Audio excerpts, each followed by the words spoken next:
In this video, I'm going to be talking about how I made this giant rhino sculpture. So after months of work, and I would say my best sculpture so far, I forgot to record. So this project started at my ceramics class, and I say I forgot to record, but really it's also some sort of like pressure to not record. It's awkward inside class.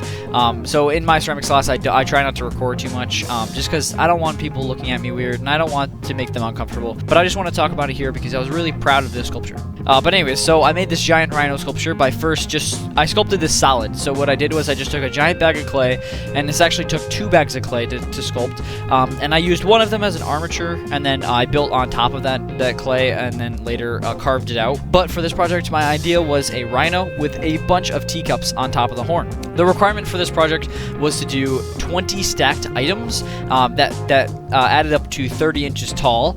We did have 2 different options, but that's the one I went with. And my idea was this is going to be a wall-hanging head, like a head that's mounted on the wall, and then there's going to be teacups stacked up on the horn. And the way I was going to do it was I innovated a little bit. I had to cut holes in every single teacup after pulling handles and making them perfect. I had to cut holes in them so they're not functional anymore. And then I stuck a metal rod through the horn of the rhino, and I had the teacups sit on the metal rod. So they weren't really bouncing, they were just on the metal rod sitting there. This is what the rhino looked like after I was done sculpting it out and totally carving it hollow. Carving it hollow did not take that long just because it's a very circular shape, so it's pretty simple to carve out. But unfortunately, and I didn't take a video of this, which I wish I did, but what happened was when I had bisque fired it, it did explode a little bit in the kiln. Not explode, but the piece of the eye fell off inside the kiln, and that's not even the worst of it.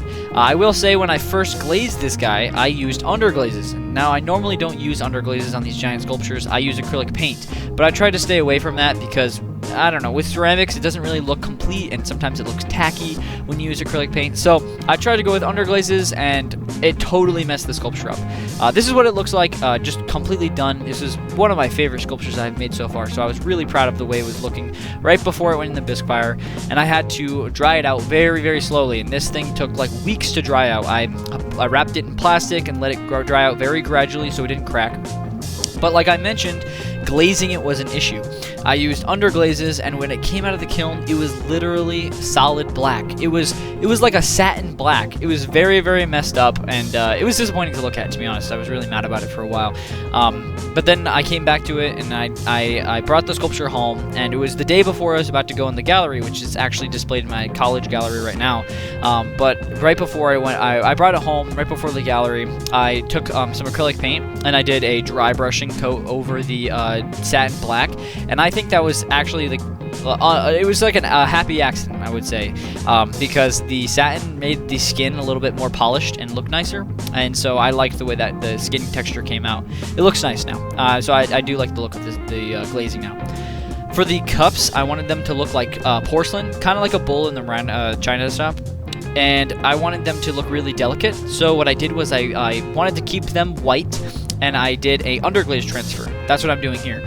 So underglaze transfer is basically, it's a sheet you can buy with a pattern on it, and then it's rice paper, so you just dab the rice paper until the underglaze sticks to the bisqueware cup, and then you peel off the rice paper and you're left with the underglaze. Now this came out really nice when it was bisqued, and then I re-bisqued it, stuck it to the pot, and then I glaze fired it with just a clear coat over it. I did experience some drippage of the underglaze, or some movement of the underglaze, so it did look a little blurry in some areas from the clear coat when I glazed it. But it looked a little bad, but it wasn't that noticeable, and I really shouldn't be that picky with myself. It didn't come out perfect, but it's totally fine. I still think it looked really nice when it was all assembled together. I made 7 teacups in total, but when I displayed this in the gallery, it was a little bit too precarious sitting on the wall, so we ended up going with only 5 teacups, just because it was too heavy. This is what the rhino looked like when it was underglazed, but like I said, the underglaze came out satin black, so it didn't look like that when it came out of the kiln. I ended up doing an acrylic brushing over it, which I think looks really, really nice. And then stacking it and putting it on the wall was very nerve-wracking, but I got it completed with help from my teacher, my ceramics teacher, and I just had a lot of fun with this project. Unfortunately, I didn't record. Again, I really wish I did, like all the processes in and out, but I just want to talk about it here because I was really proud of this sculpture. So I hope you enjoyed this video. I will see you in the next one.